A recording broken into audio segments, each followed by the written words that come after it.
Hey, welcome back to Linda's Pantry. So right now what we're going to do is we're going to make a spice rub for these are what was left of the country style pork ribs that I had cut off the bone and made sweet and sour pork the other night.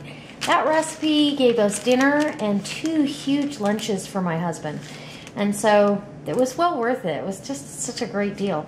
Anyway, so we're going to cook these up tonight, and the decision has been made, an executive decision by my husband, because I canned the chili beans and I canned the ground beef, and we're going to have chili at some point. And he said, well, why don't we just make it a different kind of meal, and we're going to combine it. So because there's only 3 of them, I'll have 1, he can have 2, and we'll have a big bowl of chili and my sourdough bread. I was going to make cornbread, but this sourdough long rise bread is coming along and it is gorgeous.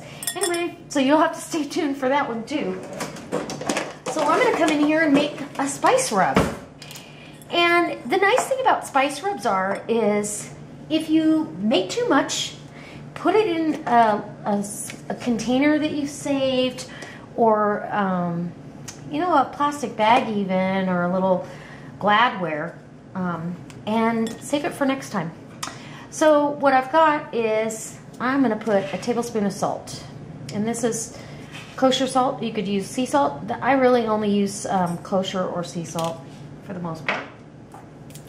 I want a little smoky background in this because our chili really doesn't have a lot of smoke background. So I'm adding a level tablespoon of, this is chipotle chili powder. Okay, we're going to stay in that theme so the flavors just really marry well. And we'll do a tablespoon of cumin, ground cumin. I bought some more today, which I buy them either in bulk or in the big plastic bags. You see them hanging in the stores, and it was, I believe it was $4, but it filled one of these containers. Because I don't throw these away. I wash them and I reuse them. I repurpose as many things in my life as possible. Okay, and then this is my homemade, ooh baby, that's potent, my homemade garlic powder. And I think we need 2 tablespoons of garlic because we love garlic. And then we have, and I'm not sure how you pronounce that, it's a classic Mexican seasoning, and it has a real bite of lime to it, which I kind of like here. I'm going to add that to the mix. Let me see if I can read some of the ingredients for you. Hopefully it's in English, but I like the taste of it. If I'm marinating for like carne asada, ooh, this has got to go in there because it's got that citrus. So a good level tablespoon of this. That lid's kind of weird. Okay, so a tablespoon of that. Let me put my glasses on and tell you what's in it. I briefly read it, but chili pepper, salt, dehydrated lime juice, and silicon dioxide to prevent caking. And that's really it. It's just chili powder and lime juice. So when you taste it in the palm of your hand, it's definitely makes you pucker up and say, oh, there's lime in there, which I kind of want in this. That'll be the thing, the chipotle and the lime will be the thing that separates it from just chili. Okay, and we want a teaspoon of cayenne pepper to kick that up a notch. Gotta keep kicking. That's what keeps me healthy, I think. I'm not sure, but we eat a lot of spicy food. Okay, and paprika, I'm gonna use 2 tablespoons of paprika. And then we're going to go around to the regular chili powder. And now, depending on the chilies that you prefer, and 2 of these. Yeah, 2 of those. Some people don't, they don't like California chilies, or they prefer pasilla chilies, or, you know, poblanos. Use whatever kind you like. That's what I say. I get the chilies, the dried chilies, and put them in my food saver bags. And then when I want to do my own chili powder? That's another video. I probably should just wait and say that's another video. You know what this is missing? This is missing onion powder, for sure. Let me grab onion powder. I have a little one in here somewhere. There's not enough in there to make a difference. Okay, let me grab it really quick. Don't go away. I'm going in here and I'll be right out. Coming out now. Well, I'm guessing we're going to do without onion powder because it wasn't right in front of me. I'm not going to have you wait, but know that I'm going to put something oniony on top of this at some point in this recipe. And this is the point where I kind of go, okay, I better have at least an idea of what this is going to flavor the meat like. So I just sprinkle a little in the palm of my hand and lick my finger because it's mine and it's clean. And kind of see where the balance is. Ooh, I like that little citrus coming through. And the smoke from the chipotle. I think all it really needs is about a teaspoon more salt. That's it. We're good to go. And an onion would be fabulous, but I'm not gonna, there's a big chunk of something. I'm not sure what that is. So that's probably garlic. Yeah, it's garlic that didn't get chopped up. Okay, so now we have our rub. And now we're gonna do a rub. So what I'm gonna do is I'm gonna get out some foil because that's what I'm gonna cook this on. And I'm going to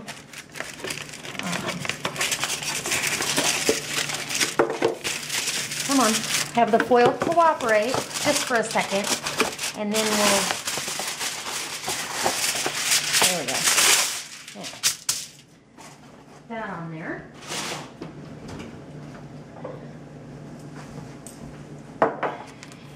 Take my ring off, wash my hands, and you guys, you gotta come back for the next videos. I'll tell you what, it's gonna be amazing. I have got some really good ideas, and just keeping it, you know, different and changing it up a little bit. And then sometimes, every once in a while, we just have the plain old go-to recipes, and that's okay too, because that's what I gravitate towards when I need comfort. So these are the short ribs. They do have a little bone right there, in there, and we don't mind. Bone usually equals flavor. So there we go. That one goes over there. And I'm just gonna take a little olive oil because I don't want them to stick. I'm gonna bathe them in olive oil before I start putting the rub on. This will help keep them from sticking. It also helps keep the rub on there equally. So I don't need that. And we'll grab a spoon and we'll start putting it on there. I don't want to get my hands in there because whatever leftover rub we have, I am going to save for the next time I have something that I want a little Mexican flair. Like chicken, this would be good on chicken. It would be good on beef. So you make sure that you really get it smashed on there, good. And then you want to flip her over. And there we go. Oh, my mouth is watering. Okay, just so you know, this is going to be delicious. Oh my gosh. And if you feel like you have too much, share with your neighbor. Okay. So we have those nicely coated in that rub. Roll them around a bit, get all sides going so you pick up all the excess rub that has fallen off. And I'm going to leave these, especially with the citrus. It'll help break the meat down. I've got a good, let's see. I've got a good hour, hour and a half before I'm going to start these. So, ooh, pretty. So I want to make sure that they get some good time to rest and nestle in that stuff. Wash my hands so I can turn you off. And then I'll put together our chili for you. And you can see how easy that is. And delicious. Oh my gosh. Okay. Now my hands are clean. My nails are clean. Okay. And I'm just going to wrap this up to go take a nap in the fridge. And I'll bring you back when I'm assembling something else for this meal. All right, now we're back and we're gonna put these, look at these. Do those not look delicious? I'm telling you. Baby, I can't wait. So I'm gonna put these in an oven of 375 degrees. And we're gonna cook these. I just talked to my honey and he'll be a while. I'm gonna spread these out a bit because I don't want them steaming in their own juices. I want them separated enough that they can actually cook. And so that rub has had a couple of, well, almost 3 hours. Yeah, about 3 hours to just kind of marry up and make everybody happy. So I'm gonna put this in my on the counter top oven right now. It's preheated at 375. And we're gonna let that just bake on its own and become amazing. And then we're gonna put part 2 of our dinner together. Can you believe it? I'm so excited. It's kind of bittersweet sometimes because I'm loading or I'm videoing in parts, and sometimes I get to show you everything at once, sometimes I don't. And today's one of those, sometimes I don't. So I actually put this lid on there. This is a plastic, BPA-free lid that you can buy them in stacks for your canning jars, and they have wide mouth and regular. And so that's how, once I open a jar, that's how I store it. We still kind of revert back to the old-fashioned, well, use what you got.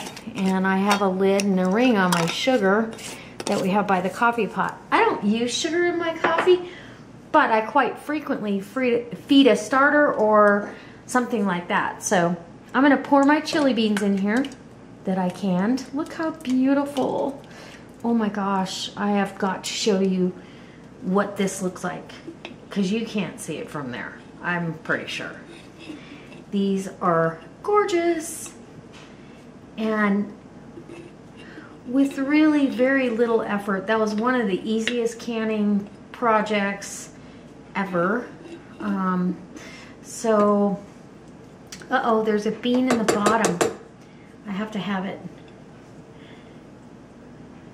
Okay, got him. Get everything out you can. Get a spatula and work that up. So I'm gonna pick you up. Don't worry about the movement. Okay, so I'm gonna pick you up and I wanna show you how good those beans look. I mean, you can't ask for anything better. Those are beautiful. Kidney beans in a chili sauce. You gotta have that. Whoops, sorry, tripod malfunction. Okay, now we're gonna go to the rest of the story. And the rest of the story is, I had some leftover red onion. I'm gonna put that in there, whoops, just to use that up, okay?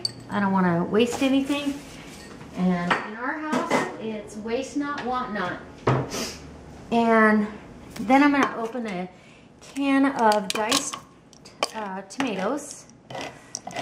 And I believe that these are organic, yes, and no salt added, so I love that. I'm gonna add the whole can, juice, everything. And some people would say, well, chili doesn't have tomatoes in it. Well, sometimes mine does, so it's okay. If you don't want tomatoes in there, don't put them in there. If you just want chilies and beans and meat, then there you go. Now, I did say that this was missing some chili powder, so I am going to put that in there. I think for that recipe, it needed at least another tablespoon. So I'm gonna put at least another tablespoon. And that's an eyeball tablespoon, eagle eye.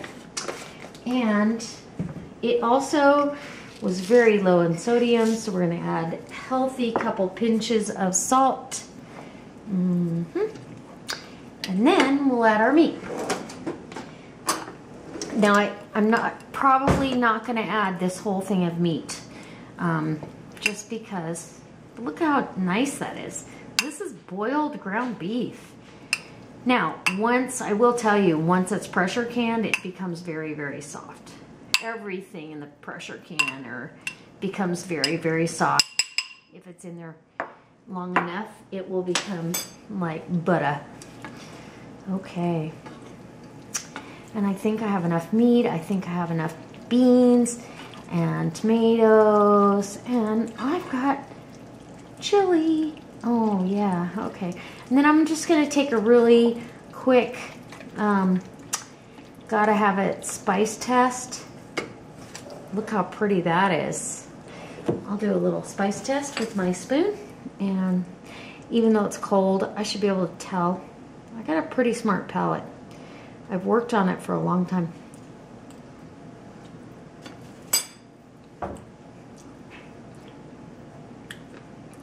Wow.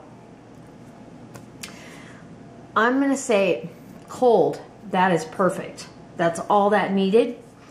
I did not season this beef at all. In fact, I had started to put salt in all my jars, and I did it for one, and I forgot until the end, and I did it for the last one. So only 2 of them got any salt at all, and it was only a half a teaspoon or something, or a teaspoon. So it's not like that seasoned it at all. I'd rather season it when I'm making the meal. And this is more than enough for 2 people. And lunch, maybe 2 lunches. Who knows? Anyway, okay, so I'm gonna bring you back when it's all done. And I hope you can see that. Did you see that? I hope so. Look at that. I'm gonna make you look at it. Look at that. And that's not even hot yet. That's delicious. Okay. Okay, YouTube. I'll be back. Sorry for the weird angle. You know, I'm gonna have to fire my cameraman because he just won't do what I tell him. All right, you guys. Final. Oh my gosh, I am so excited. We have this beautiful chili. My bread is still rising, and I'm not gonna rush it. So I'm gonna bring out the country style ribs and put those on the plate.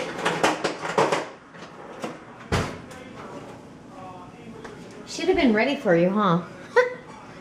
Anyway, I have country style ribs here, and I'm gonna put one on this plate over here. That's kind of big, and then 2 over here. These were the ribs that I rubbed in the rub that I made. Delicious. So we have country style ribs going on, some chili, and the ribs are following suit with the chili. So the chili, to recap, and I'm going to give you a visual on top. Doesn't that look good? And these are some really good artisan corn tortillas that I bought at the store. Cheater, cheater, pumpkin eater. Anyway, I put some cheese and some fresh scallions on there, but all I really did was, to my chili beans, I added my home canned ground beef and some cheese and scallions and a story. And my husband's already tasted it, and he said it was fabulous. So he can't wait for dinner. I'm going to do that for him. And then my plate comes over here, and we're going to see about getting a bite. Let me see if I can do this without, well, maybe not, because, you know, I got a new camera. There we go. I want to get a bite of each of the things. So we're going to give you a visual of both. So there you go. I take a bite of the chili. I've already tasted the chili and it is really, really good. My chili beans, I'm definitely going to add another tablespoon of chili powder to that quart jar. And